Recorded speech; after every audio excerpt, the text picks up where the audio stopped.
Let's have a look at some of the swords that were used during the Ming Dynasty in China. Hey folks, Matt Easton here, Schola Gladiatoria. Now, if you watch Kung Fu movies or your slightly even Hollywood movies actually, which feature the medieval period, as we would call it in Europe, in China, okay, so we're really talking here about the Ming Dynasty and into the early Qing Dynasty as well. So if you're thinking about, you know, the 13th, 14th, 15th, 16th, 17th centuries, so in the age of things like arming swords and long swords and side swords and rapiers in Europe, and indeed in Japan, for example, the katana and wakizashi, then what sorts of swords were they using in China? Well, quite simply, we can divide these down into one-handed swords and two-handed swords. I'm going to focus on one-handed swords here. Just to briefly mention the two-handed swords though, indeed there were large two-handed forms of dao. We're not going to focus on those in this video, but we are going to look at the Miao Dao and its development, and indeed this particular model in a future video. So in China at this time, one-handed swords can be essentially divided into two types.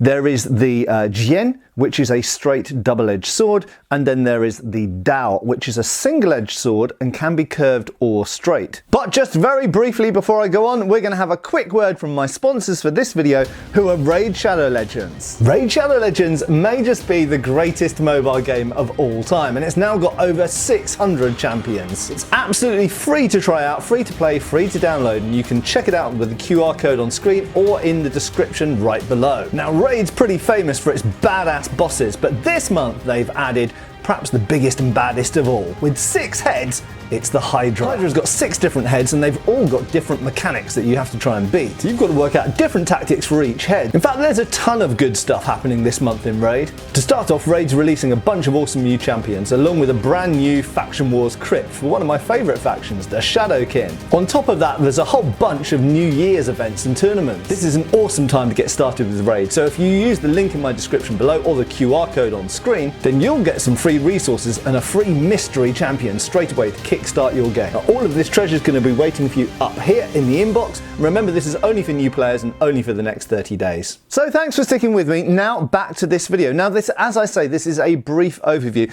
I'm not going to go into the minutiae of all of the different types of Dao blade, for example. There are various different forms of Dao blade around at this time, and we're only going to focus here on really the Ming Dynasty and maybe slightly edging into the Qing dynasties. And I'm going to show 2 examples here, which are both modelled on original. They're replicas by LK Chen, but they're modelled on originals, both that were owned by Mandarin Mansion, Peter Decker. Again, I'll put a link below. Fantastic business, fantastic researcher. At some point I will have Peter on the channel. We've spoken about doing it, but then COVID came along and got in the way. So we will get around to doing that at some point, and we'll go into a deeper dive. But just really as a quick look, as a quick view. Now, some of you will have already seen my previous review of the LK Chen Grand Marshal jian, but this is the White Serpent. Now, the White Serpent is a, should we say, a higher status, a more fancy, more ornate jian, but really I'm going to use it here for illustrative purposes. Now, you will see that there is a great degree of consistency in the hilt shape and form of the jian, and at this time in the Ming Dynasty, and as I say, going into the early Qing, it really maintains quite a standard format, I suppose. And to some degree, you know, these were swords that had achieved a certain shape, and I think culture dictated that they maintain that shape much of the time. Not to say that they're all identical. There are ones with larger guards, one with larger pommels, different length grips and so on, but they actually stay relatively uniform. There's a degree of conservativeness in their design. Now, before I go on, I'm going to talk about the blade just briefly. So, I think some of you out there will have at some point been exposed to what's commonly called in the modern martial arts world a Tai Chi sword.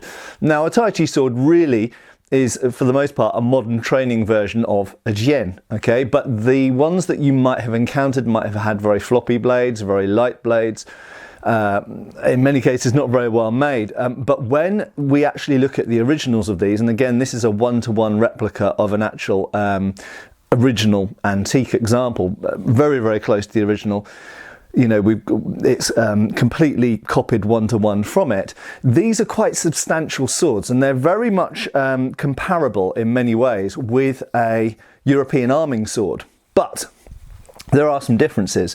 Obviously, we don't have a very large guard on them. There is a guard there, but the guard fulfills, I mean, it will protect the hand to some degree, certainly to a blade sliding down towards the hands. But to a large part, it performs more of the place of a hand stop. And you'll also notice that unlike the Dao that we're going to look at, the Dao tend to, and they're not always, but tend to have a guard which is a disc or an oval, sometimes even sort of more angular shapes, but anyway, it's a plate. Whereas you'll notice that the jian guard is very much shaped more like, in some ways, more like a European cross guard, in that it projects further out this way than it does sideways.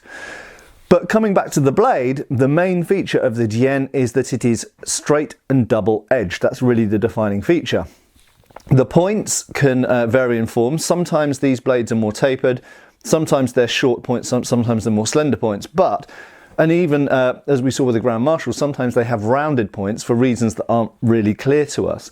But for the most part, they do tend to have this form of quite a parallel blade, a relatively short point, and these are used as cut and thrust swords. So obviously you can cut with the back edge and the front edge like a European sword, and they're very effective for using the point of because they are straight. You will also notice that with the pommels of the jian in this period, they're partially a cap, but they are a separate object, which is in some degree similar again to European pommels.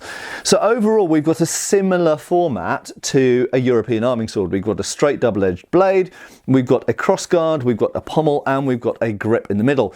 One of the notable differences about the jian, and I talked about this in previous videos, is that the grips tend to be quite a bit longer than most European arming swords. They're almost more similar to a European bastard sword, and so the natural question comes, can you use these two-handed? Well, of course the answer is yes, you can.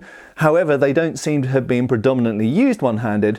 Really, it seems like the extra length grip there is to give a counterbalance and give a balance to the weapon, which is not provided by having a heavy pommel. So if we look at a European arming sword, we tend to have a heavier pommel, which does give a degree of balance to the weapon, and therefore we can have a shorter tang. When we have a lighter pommel, in many cases a hollow pommel, or in this case it's just a thin plate which is perforated, so there's not a lot of mass to this pommel at all, we therefore need a longer grip in order to provide sort of balance.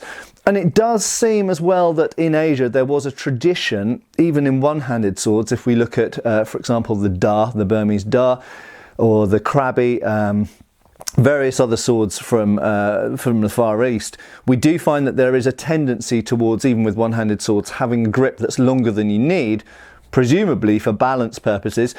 And we should say as well, there are techniques, there are hooking techniques, as we see in the European Langmesser sources, that you could use with them.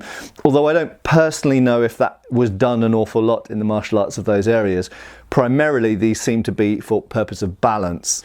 Now, I'm going to move on from the jian, but it's very important to mention that for the large part at this time, the jian by this date, so the equivalent of Europe's Middle Ages and Renaissance, this type of sword had become predominantly, not 100%, but very close to it, the sword of essentially the aristocracy, the ruling class. So this was a sword, as you can probably see from the fanciness of the fixtures and fittings, this was the sort of sword that might be carried by a general or a noble, any kind of ruler. So this was, in some ways you could liken it perhaps to small swords in later sort of industrial era Europe, in the sense that there was a social kind of baggage that came with wearing these swords, and you simply wouldn't get a common soldier walking around with one of these.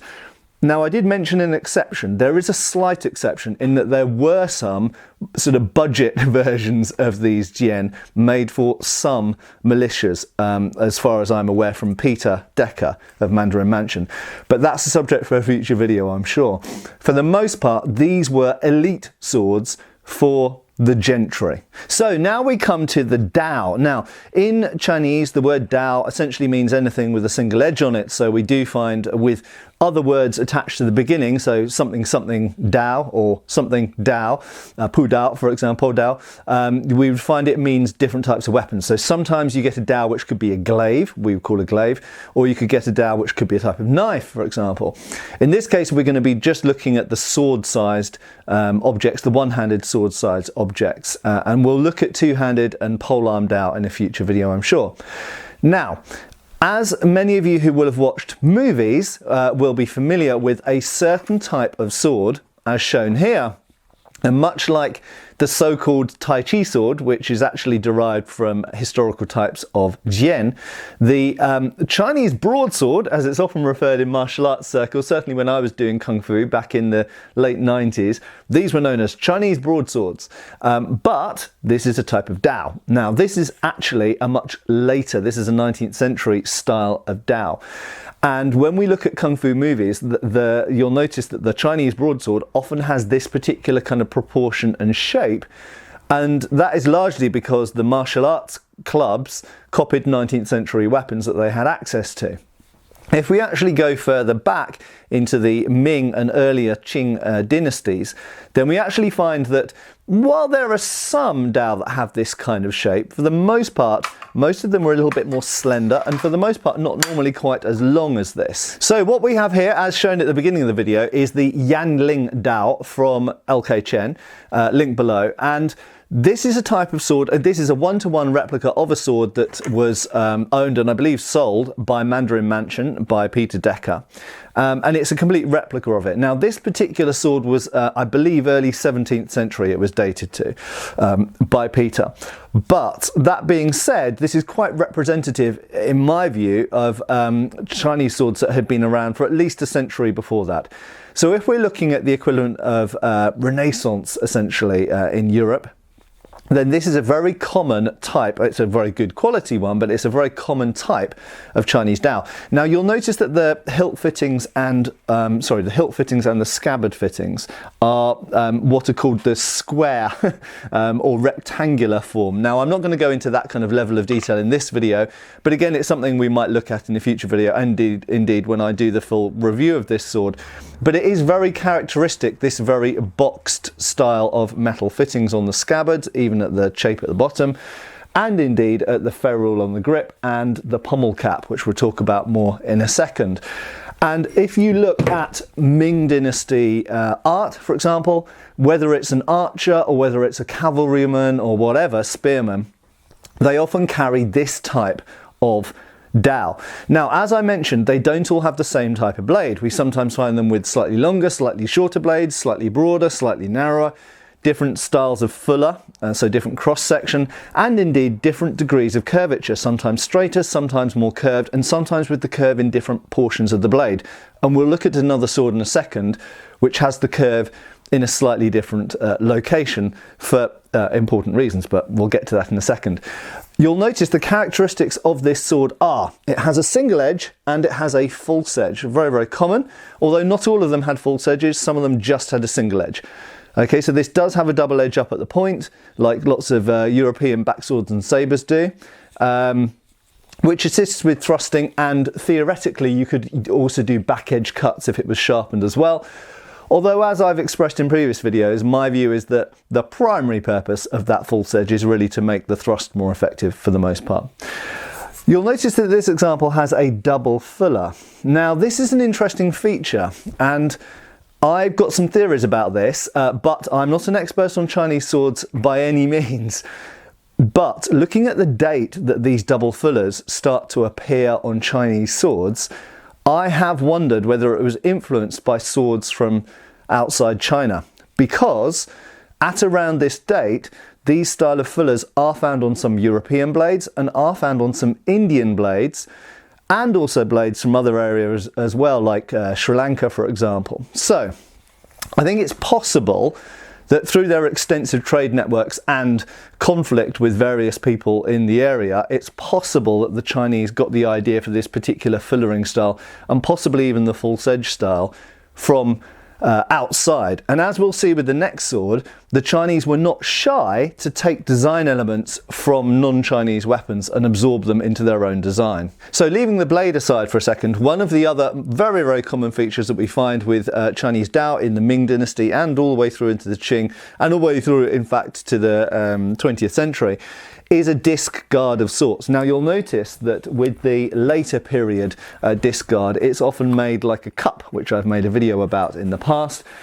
In this era, we do get some that are cup-like, and we also get some that are flat and almost tsuba-like, you will notice. So if you're familiar with Japanese swords, you will know that this is not dissimilar to a Japanese sword guard. Now, I had always been formerly under the impression that the Japanese tsuba was probably copied from Chinese sword guards. However, when I started researching this topic, I found that actually the Japanese sword guards of circular nature predate the Chinese ones, as far as I've found so far. So it seems to me that Chinese disc guards don't really appear until about the 12th, 13th century, by which point they'd already been around in Japan for a couple of hundred years. So I think it's possible, only possible, and this is only a working theory, and I'd be interested to hear your ideas on it. I think it's possible that actually the disc guard came maybe from Japan or from somewhere else, but it was an import into Chinese sword design, possibly around the, I don't know, 1100s, 1200s maybe. But again, I'm early stages of research on that, but it does seem that it existed in other places before it existed in China. So far we've got a blade which may have taken inspiration from outside China, and sometimes, and I should also mention the Mongols at this point. I think the Mongol invasions were very important on the designs of lots of things in China in the 13th century. So I think it's possible that there's a relationship there and through the Mongols to various other areas that the Mongol Empire was in contact with, either conquering or trading with. So I'm not going to go too deeply into that topic because it could get very complicated, and I want to be able to do more research on it first. But the blades, single-edged, but might take inspiration from outside China. The guards are disc-like, and they can possibly, I would say definitely, take their idea from outside China originally. And then if we look at earlier Chinese swords, incidentally, if you go all the way back to the Han Dynasty or whatever, we tend to have flat quillon type guards, cross guards essentially, shorter than European but more similar to European guards, and then the disc guards really come in only 1000 AD. Now onto the grip. The main thing to note about the grips, really two things I would say. One is that again they're long. Okay, so we just go back to the jian for a second. We'll notice that they are a similar length grip actually. Okay, so they are longer than they need to be. They are not simply as long as a one-handed sword. They're actually as long as a European Langmesser, which it's often noted is unusual in Europe because it has a longer grip than it needs. Is there some relationship there? I don't know. The Langmesser only appears in Europe in the beginning of the 15th century. And if we look into the 14th century, you can find some peasant knives and stuff which obviously gave rise to it, but they tend not to have overly long grips. Why did the European Langmesser have a particularly long grip in the 15th century? We don't exactly know. Certainly the long grip is used for purposes of balance, and also it's used in hooking and leverage during close combat. It's not usually used, or barely ever used, for a two-handed grip unless the sword is made in a two-handed sword size. Okay, so again with the Chinese Dao we've got a parallel here. We've got a long grip, but they are predominantly used as one-handed swords usually, and this is not the correct type of shield because this is a steel shield of a European type, but in China it was absolutely common to use a sword and shield together, unlike in Japan at this time, of course, and we'll talk about Japanese swords in a second.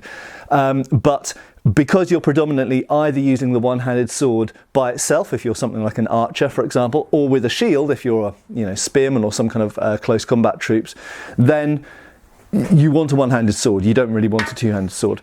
Not to say that, as I've said, there were two-handed swords at this time, but they seem to have been far less common than one-handed swords. So this was a common type of sword for soldiers of all sorts, everything from archers to cavalry to spearmen to halberdiers, everything, in what we'd call the Middle Ages and into the Renaissance, so the Ming Dynasty and Qing Dynasty. Very beautiful and common type of sword, very, very practical, very effective, a relatively broad blade that's going to cut with authority.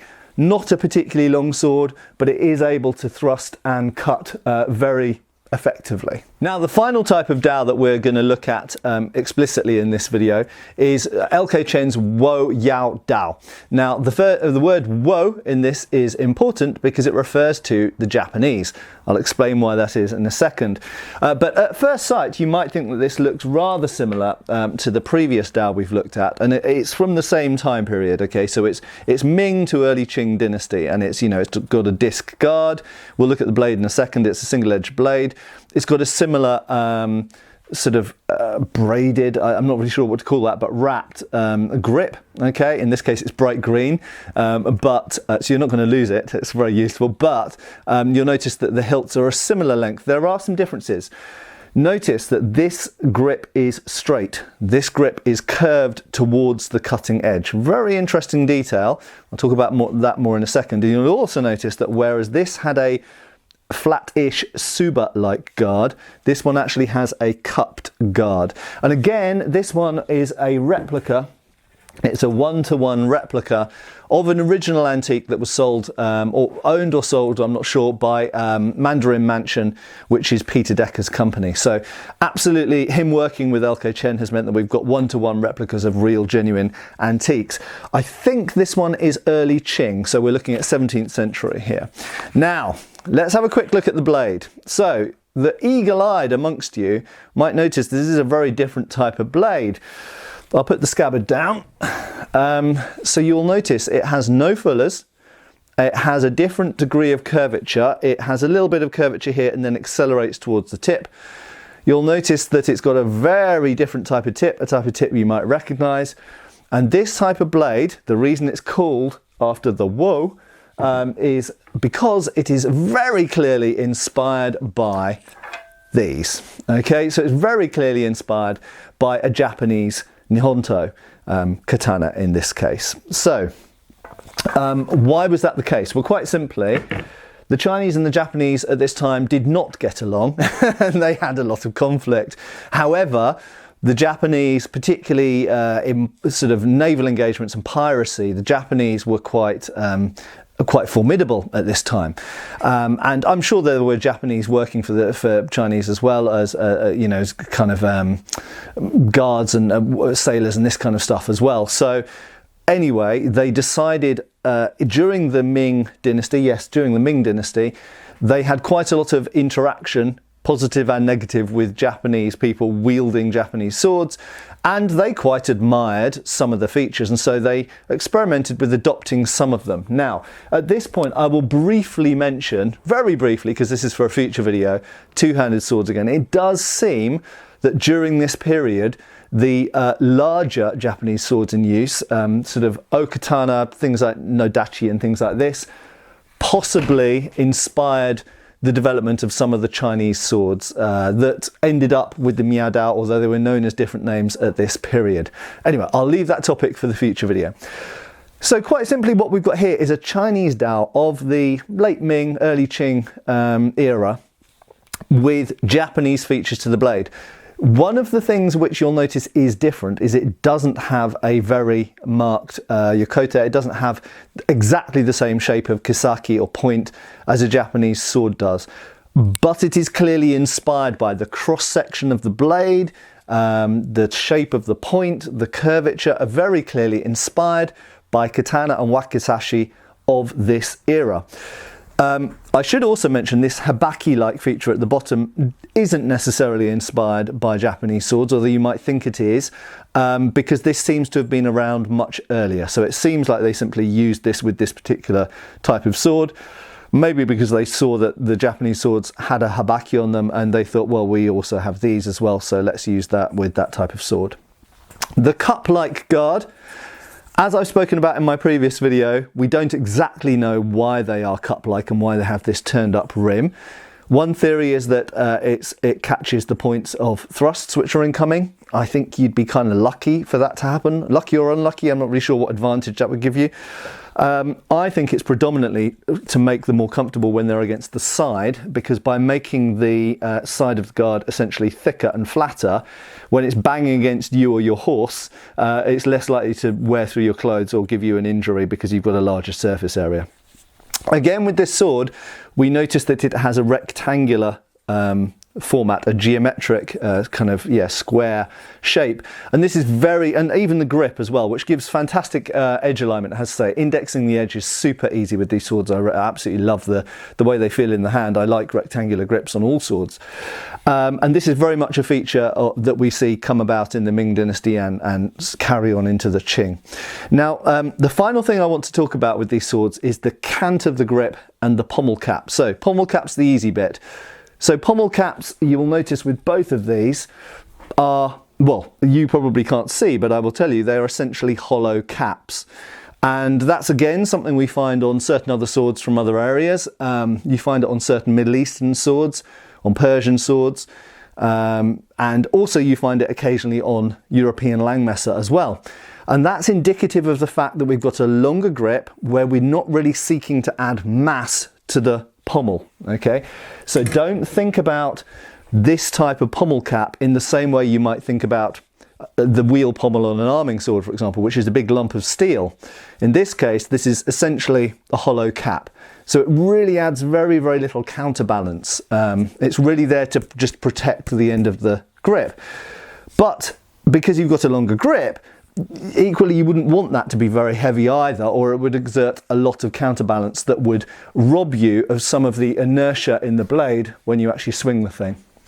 Right, in terms of the canted grip, you'll notice, as I mentioned, this one is straight and this one is forwards curved. Quite simply, when you have a forwards curve, and we often find this on European sabres as well, when you have a forwards curve, it means that your backwards curving blade, if it's curving away from the opponent, you'd have to extend the wrist, open up the wrist a long way forward in order to hit with that backwards curved blade, unless you add a forwards curve on the hilt. So it helps you to basically reach the target sooner by having that forwards curved, and it adds a bit of chopping power to the blade as well. You could also argue that by having that forwards curve, a bit like a pistol grip, it also enables you to use the point more effectively when you've got a backwards curved blade. So I hope this has been an interesting little overview. Quite simply, it's obvious that during the Ming and Qing eras, Chinese swords did take inspiration, particularly with the Dao, from outside of China, and the Dao probably owes some of its overall design to external to China influences, and this is a kind of stark example of that, where we've clearly got a Japanese inspired blade. But I would also argue that probably the guards are perhaps Japanese, perhaps somewhere else, I don't really know, but they seem to have come into China from elsewhere, and equally perhaps even some elements of the way that the grips were wrapped as well, although I'm not certain of that, so I don't want to assert that. Whereas the jian was really the old traditional Chinese sword that, as far as I'm aware, really, I mean, except for some of the scabbard fittings which owe their influences to the Middle East probably, and the way that they were worn, the actual sword itself predominantly seems to be a completely indigenous invention, and stayed around for traditional cultural reasons for high status individuals. So on a very simplistic level, the Dao was the kind of ever-evolving soldier's weapon, and in a sense the jian, at least to me, seems to be the kind of almost static nobleman's weapon. So very, very different swords. And whilst I say, you know, there were plenty of other types of swords in China at this time, but really when we look at the majority of sources, you either see people, usually soldiers, with a Dao, or you see people, usually nobles, with a jian, and they tend to take one of these two forms when we're talking about the Ming Dynasty, or indeed certainly the first half of the Qing Dynasty as well, which, as I've said, covers Europe's Middle Ages and through the Renaissance. Hope this has been interesting. Give us a like and a subscribe, please, and I hope I'll see you back here again soon. Cheers, folks. Thanks for watching. We've got extra videos on Patreon. Please give our Facebook a like and subscribe if you haven't already. Cheers, folks.